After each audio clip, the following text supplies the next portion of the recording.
Hello, everybody, and welcome back to another episode of the Bobby Valentine Sports Show. I'm your host, Frank Rampin.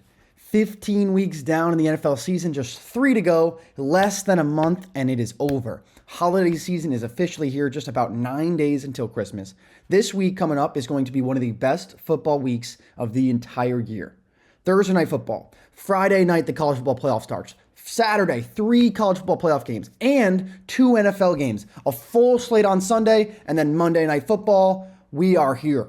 We have arrived at bowl season. NFL playoffs are about to start.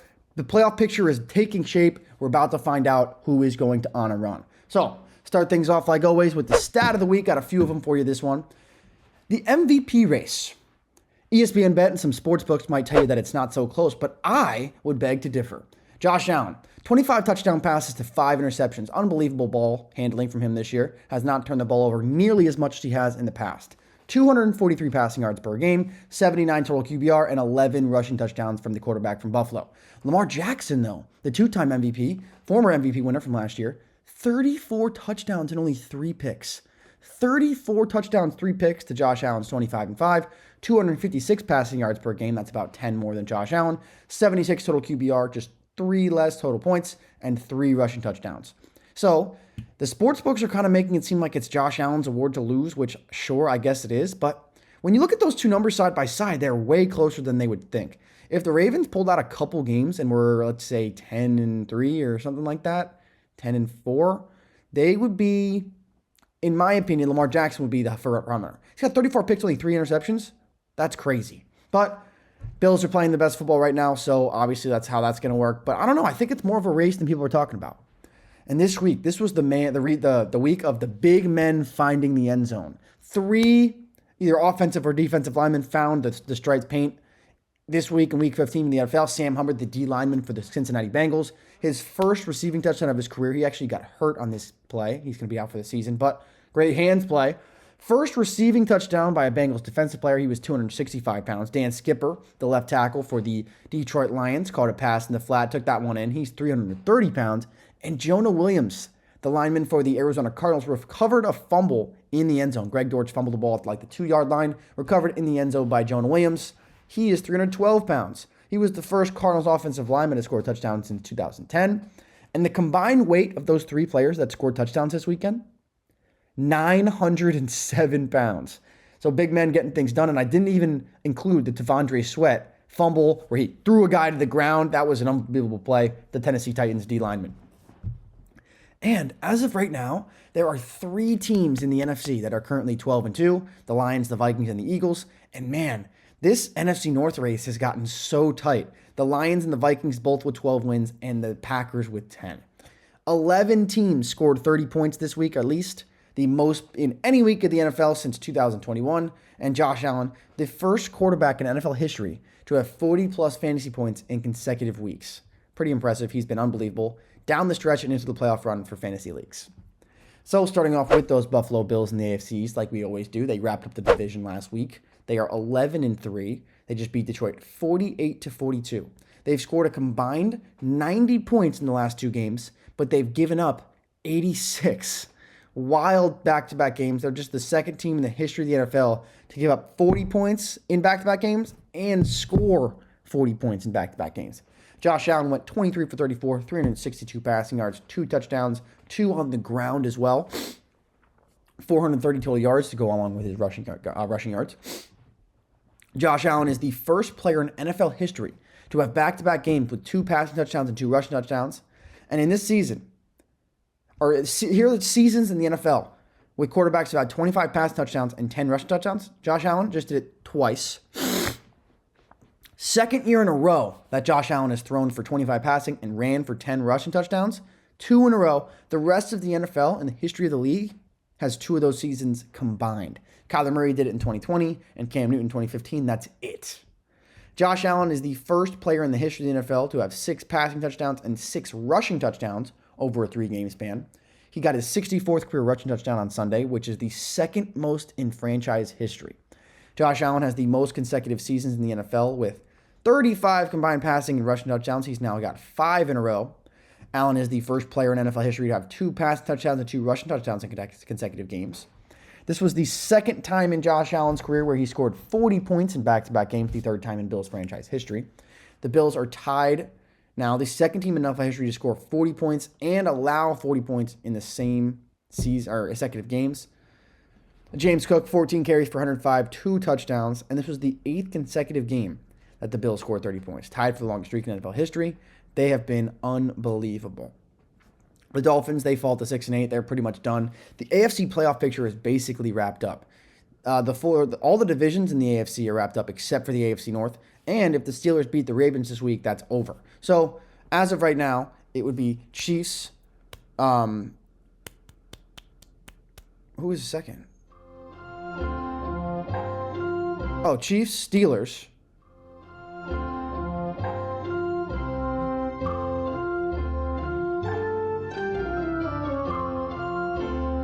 Oh, no, Bills. Chiefs, Bills, Steelers. There we go. Okay. So the Miami Dolphins fall to 6-8 after losing to the Houston Texans 20-12. Tua had one of his worst games, going 29 for 40, only 196 yards. Did throw 1 touchdown, but 3 interceptions. He also fumbled in this game. 4 turnovers overall for Tua. Bad game for Miami. They fall. The Jets, they beat Jacksonville 32-25 in a wild game at the end. Aaron Rodgers went 16 of 30, 289 for 3 touchdowns, and Devontae Adams had one of the best games of his career. 9 receptions, 198 yards, and 2 touchdowns. Devontae had a 71-yard touchdown in this game, the longest of his career. The Patriots fall to 3-11. They lose to the Cardinals 30-17. Not a very good team. The NFC East, led by the Philadelphia Eagles at 12-2, one of those 3 12-2 teams I mentioned in the NFC, beat Pittsburgh in the Battle of Pennsylvania 27-13. This was the 6th matchup in NFL history between 2 in-state rivals, each having 10-plus wins. It was the first since 1990. 10 wins in a row for the Philadelphia Eagles. That's the longest streak in team history. And Jalen Hurts, after all the noise last week about their passing game, Jalen Hurts went 25 of 32, 290 yards, which was his second highest total of the season. 3 total touchdowns, 15 rushes for 45 yards. This was the last time he threw for this many yards was week 3. A.J. Brown had 8 receptions for 110 yards and a touchdown. 3rd receiving touchdown at home this season, first since week 6. Devontae Smith also had over 100 yards, 109 with a touchdown. Saquon Barkley, though, only 19 carries for 65 yards, the second fewest he's had this season, after rushing for 100 yards in 7 of his last 8. And here's the crazy stat about this game. The time of possession. The Eagles had the ball for double the amount of time as the Steelers. The Eagles had the ball for 39 minutes and 52 seconds, basically 40 minutes of the game. The Steelers only 20. Unbelievable. And in the second half, the Steelers only had 2 offensive drives, the fewest in any half under Mike Tomlin. And in the second half, the Eagles had the ball for 24 minutes and 10 seconds. That's way more than half of the second. They have 24 minutes out of the 30 in the second half, the highest in any half in the last 40 seasons. And it was the first time that the Eagles had a 10-game winning streak, the first time during this 10-game winning streak for the Eagles where they passed the ball more than they ran it. The Commanders, they beat New Orleans 20-19 to improve to 9-5. Jaden Daniels went 25 of 31, 226 and 2 touchdowns, but there was a wild moment at the end of this game. Saints were driving, trying to tie this game with like 15 seconds left. They had no timeouts. There was 15 seconds on the clock. Spencer Rattler and the offense were at like the 10-yard line. He threw an out route to Foster Moreau at the 2-yard line. He got tackled inbounds with about 9 seconds left, and no one called a timeout. The referee just stopped the clock. For some reason, he came in, blowing his whistle, blowing the play dead. Clock stopped at 9 seconds for about 3 or 4 seconds. Nothing happened. They were spotting the ball, and they just got 3 extra seconds. They eventually get the snap off with about 3 seconds left on the clock, so potential for the clock to run out there. The next play, they scored a touchdown. So they could have tied the game after scoring that last second touchdown. He threw it right back to Foster Moreau to hit Spencer Rattler. They decided to go for 2 and the win. Luckily for Washington, they did not pick up the 2-point conversion and walk them off the field. But man, a terrible fiasco by the referees, and I don't understand how this happens. Very, very brutal. Almost cost the Redskins the game, or the Commanders the game. There have only been 4 rookies in the history of the NFL to have 3,000 passing yards and 500 rushing yards. Cam Newton did it 2011. RG3 did it 2012. Kyler Murray did it 2019. And now Jaden Daniels just did it this year. Terry McLaurin almost had 3 receiving touchdowns in this game, but 7 receptions, 73 yards, 2 touchdowns, dropped that last one. And Bobby Wagner, the first player since at least 1987 to have 100 or more tackles in each of his first 13 seasons in the NFL. The Cowboys, they beat Carolina 30-14 to improve to 6-8. Cooper Rush went 18 of 29, 214, 3 touchdowns. CeeDee Lamb had 9 receptions for 116 and a touchdown. The New York Giants, they fall to 2-12, losing to Baltimore 35-14. And man, this Giants team is god awful. Over to the AFC North, the Pittsburgh Steelers, they are now 10-4, falling to the Philadelphia Eagles 27-13. And like I mentioned earlier, this was the 6th matchup in NFL history between two in-state rivals with more than 10 wins. First time since 1990. Lamar Jackson, the Ravens, big bounce-back win after the bye week to improve to 9-5. Lamar went 21 of 25 for 290, 5 touchdowns, and 6 carries for 65. This was his 6th career game with 5 more pass touchdowns and no picks, the 3rd most in the history of the NFL. And Lamar Jackson, the 2nd player in NFL history with 15,000 passing yards and 6,000 rushing yards. I would assume the other one is Michael Vick, but I could not find the research on that one. This was the 7th career game for Lamar with more passing touchdowns and incompletions. That breaks a tie with Peyton Manning and Drew Brees for the most in NFL history. This is the 4th road game of Lamar's career with 5 touchdowns and no picks. That breaks a tie with Drew Brees, Tom Brady, and Patrick Mahomes for the most in NFL history. Mark Andrews caught career touchdown pass number 48 of his career. Most in Ravens history, his 8th on the season. Rashad Bateman had 3 catches for 80 yards and 2 touchdowns. And the Ravens, 9 of 11 on 3rd down. 82%, which is the best in any game this season in team history.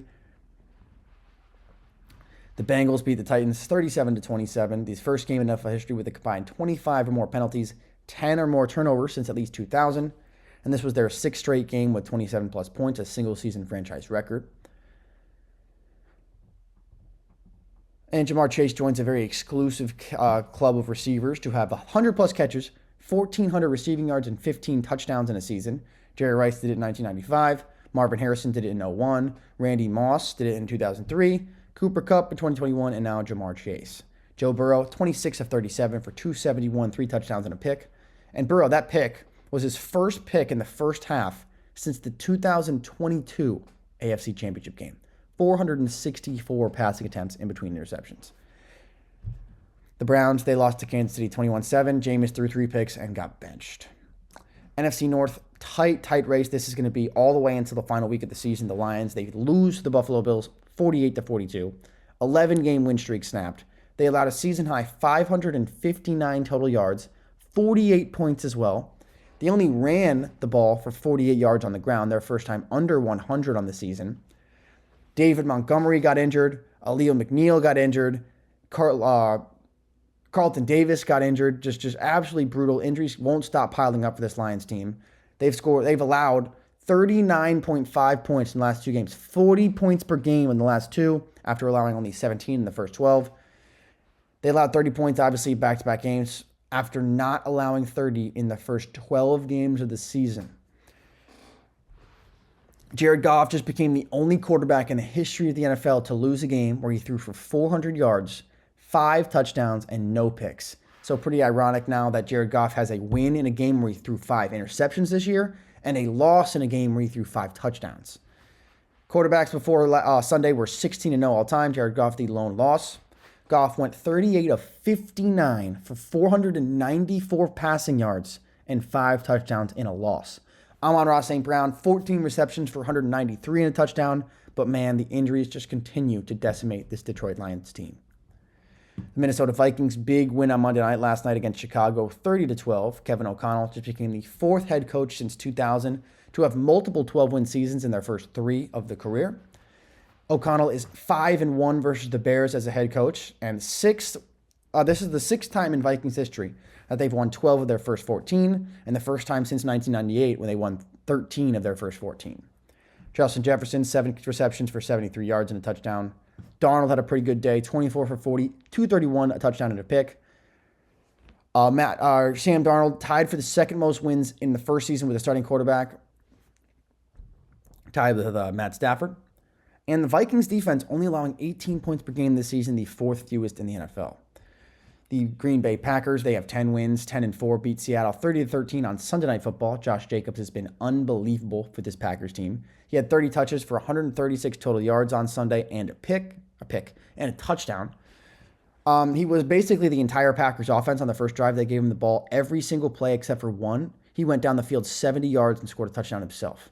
He's got 13 touchdowns on the season, tied for the most in a single season. Or no, sorry, tied for the most in their first season with the Packers with Billy Houghton and Amon Green. He's got 9 touchdowns in his last 4 games. Jordan Love, 20 of 27, 229, 2 touchdowns, 8 passing touchdowns, and 1 pick since the Week 10 bye. 0 picks, no turnovers in the last 4 weeks. And Romeo Doubs made a couple nice plays in this one. 3 receptions, 40 yards, and 2 touchdowns. The Bears, they fall to 4-10, their 4th straight 10-loss season. And man, it's been rough for them. Heading over to the AFC South, the Houston Texans, they improved to 9-5, beating Miami 20-12, and clinched the AFC South for the 2nd straight season. C.J. Stroud went 18 for 26, 131 yards, 2 touchdowns. Stroud has been sacked 45 times this year. Only Caleb Williams has been sacked more. So, man, this Houston Texans team has been a little bit different than they were last year. Offense was kind of a juggernaut last year. This year, it's been a little bit more grinded out, pound the ball, take care of the ball, because, man, it's been a little bit of a struggle for this Houston offense. Indianapolis Colts had the most Colts game of the year, losing to Denver 31-13. They started off this game so hot. Back-to-back drives going down the field, scoring a touchdown in the first one, field goal in the second one. They were winning at halftime. Jonathan Taylor took one to the house, but he dropped the ball before he crossed the plane. Touchback as the ball rolled through the end zone. That really killed the Colts' chances. And then later, A.D. Mitchell threw that pick six on the throwback, trying to throw it back to Anthony Richardson. Nick Bonito took it to the crib, and that was all she wrote.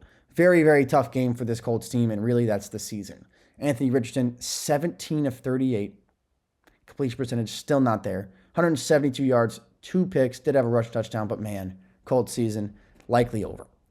Jacksonville Jaguars are 3-11 after losing to the Jets 32-25. Tough game. Mac Jones is going to play this rest of the season. Next week they're playing the Raiders, so snooze fest again. Tennessee Titans, they are 3-11 as well after losing to Cincinnati 37-27. Will Levis had a typical Will Levis day. Listen to this stat line. 8 for 12, 89 yards, 3 picks. Got benched in this game. This might be all she wrote for Will Levis in his career, especially with the Tennessee Titans. He has 4 pick sixes this season. Obviously, that's the most in the NFL. And man, that is just absolutely brutal. NFC South, the Tampa Bay Buccaneers put a thrashing on the Los Angeles Chargers, winning 40-17 to improve to 8-6. Still have a full game lead over the Atlanta Falcons in the division. Their 15th win in December since 2020 for Tampa Bay, tied for the most in the NFL with the Buffalo Bills. And during the 4-game winning streak for this Bucs team, 192 rush yards per game, and they're only allowing 15 points per game. Pretty impressive stuff. Baker Mayfield, 22 for 27, 288, 4 touchdowns and a pick. 3rd game this season with 4 pass touchdowns, ties for the 3rd most in franchise history. Mike Evans had a great day, 9 receptions, 159 yards, and 2 touchdowns. He's got the 4th most games in NFL history with 150 receiving yards and 2 touchdowns behind Jerry Rice's 17. Tyreek Hill and Don Maynard both have 8. Mike Evans has 7. And Mike Evans has the 5th most 2 receiving touchdown games for the same team in NFL history. Jerry Jones, 41 for the Niners. Marvin Jones, 29 for the Colts. Don Hudson had 28 for whatever team he played for. Chris Carter, 25 for the Vikings. And Mike Evans, 23 for the Tampa Bay Bucs.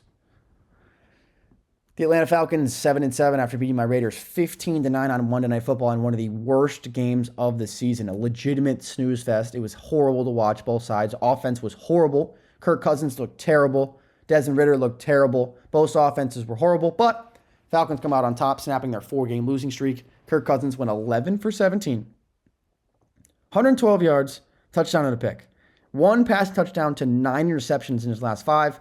5 straight games with a pick for Kirk.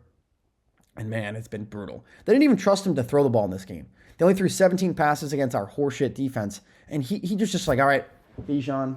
All right, Tyler Algier. All right, Bijan. So man, it's going to have to change quickly for this Falcons team on offense, or they have no chance to make the playoffs, and we might see Michael Penix. This was the first time that the Falcons beat an AFC opponent this team. They were 0-4 coming in, and they get the lowly Raiders.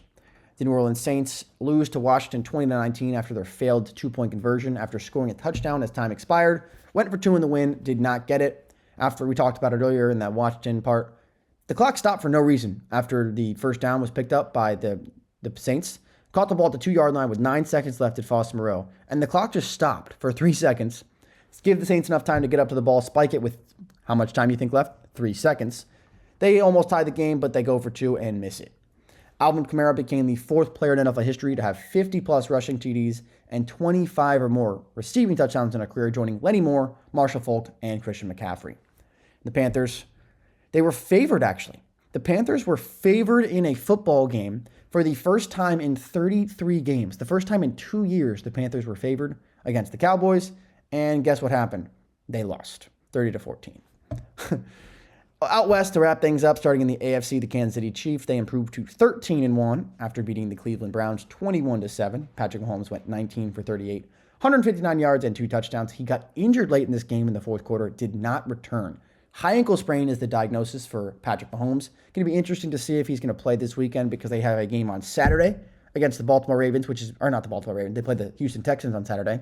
And then they play on Christmas on Wednesday. So 3 games in 11 games, and in 3 games in 11 days for the Chiefs, and Mahomes got hurt in the first one.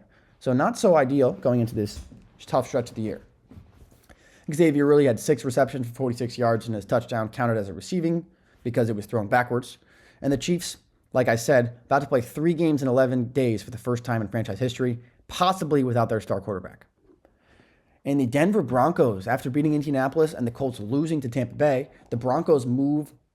Wait, what? The Chargers losing to Tampa Bay. The Broncos move ahead of the Chargers. Broncos are 9-5, now hold that the second wild card spot in the AFC. Bo Nix went 20 for 33 for 130 yards, did throw 3 touchdowns, but also threw 3 picks. So this was a very weird game. And honestly, the Colts just lost it. The Broncos didn't really win this game. The Colts really just blew this game. Jonathan Taylor dropping that ball before he crossed the goal line, that would have extended the lead to 20-7.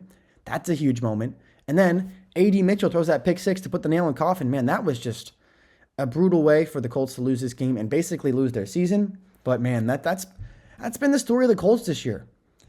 The Chargers, they fall to 8-6 after losing to Tampa Bay 40-17. Not the outcome I thought was going to happen. Justin Herbert ended the 5th longest streak in NFL history for passing attempts without a touchdown or without a pick. 357, finally threw a pick against the Bucs. And my Raiders, they fall to 2-12. They are so bad. This was such a bad game, like I mentioned before. The offenses were horrible. Neither team could do anything.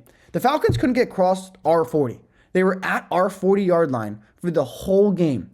Every time we punted, that's where it would go to. Every time we gave them the ball, it was right there. And Kirk and the offense could not move the ball. It was unbelievable. The Raiders just lost their 10th straight game, longest active streak in the NFL, and tied for the longest streak in team history. The 3rd 10-game losing streak in Raiders history, and the first time since they started 2014, 0-10. And they started that season 0-10. They won the 11th game the week after Al Davis died, and we were playing the Texans. Matt Schaub threw a pick in the end zone. I remember that like it was yesterday because we were 0-10. Jacoby Myers is the only receiver. I think this is a crazy stat. Jacoby Myers, the only receiver in the NFL since 2000, 24 years, to have a 95 or more target season and have no drops. Unbelievable. And we'll wrap things up with the NFC West. The Los Angeles Rams take control of this division at 8-6.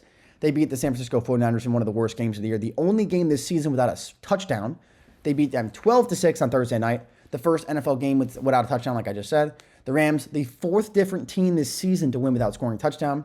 152nd meeting in series history, first without a touchdown, obviously. Kyren Williams had 29 carries for 108 yards. And Kyren Williams has the second most games with over 100 rushing yards in the last 2 seasons, behind only Saquon and Derrick Henry. They both have 10. Kyren has 9. Cooper Kupp had no catches in this game. 3rd time in his career with no catches through 3 quarters, and the first time he had no catches in a whole game since 2019. 7th win in a 1-score game this season for the Rams, the most in franchise history, and tied for 2nd in the NFL. The Rams are 7-2 in their last 9 after a 1-4 start. 3 consecutive wins versus the Niners for the first time since they won 6 in a row from 1999 to 2001. The Seattle Seahawks, tough loss on Sunday night to Green Bay. 30-13, Geno Smith went 15 of 19, 149 yards, and another pick in the end zone. He did get injured and left the game, but hopefully he'll come back next week. 3rd game allowing 7 sacks this year from the Seahawks, which is the most in a season in team history. They're 1-5 in their last 6 home games. This used to be known as one of the best home field advantages in the NFL. Not so much this year. Second most losses at home since week 5. Only the Giants have more. They have no wins at home. The Arizona Cardinals, they beat New England 30-17. Kyler Murray, 23 of 30 for 224. James Conner had 110 rushing yards and 2 touchdowns. And I mentioned it earlier, Jonah Williams recovered a fumble for a touchdown, the first Cardinals O-lineman with a touchdown since 2010. And in last place at 6-8, the San Francisco 49ers. A lot of back-to-back, or 2 of the last 3 years they went to the Super Bowl, and in between that they went to the NFC Championship game. Now they're 6-8 in last place. I predicted them to have 13 wins. They lost 12-6. First game this year without a touchdown. The 49ers defense ended a streak of allowing a touchdown on 13 consecutive red zone drives, the longest streak in the NFL since 2020. They only had 191 yards of offense, which is the second fewest under Kyle Shanahan. The other was the 2022 NFC Championship game when Purdy tore his UCL. They didn't have a quarterback in that game. Snapped a 90-game streak of scoring at least double-digit points, was the longest active streak in the NFL, and the 4th division loss after leading in the 4th quarter of the season, which is the most by any team since the 1970 merger. Wild, wild scenes. Niners are not so good, but that's going to do it for this week here at the Bobby Valentine Sports Show. Make sure you follow us on Instagram, TikTok, Twitter, all that good stuff. And if you have any questions about the Bobby Valentine Sports Academy, at bvacademy.com. Hopefully you enjoyed this one. Just 3 weeks left in the NFL season, and this week, what a week of football. Get on your couch and start watching. Thursday all the way to Monday, football action nonstop. Thursday night football, college football playoff starts on Friday night. More college football playoff, 3 games on Saturday, 2 NFL games on Saturday, full slate on Sunday, and then Monday night football. What else could you ask for? So get ready for it. So much NFL and football action just in general coming this weekend. Hopefully you come back and tune in for the recap next week. We'll see you then. Peace out.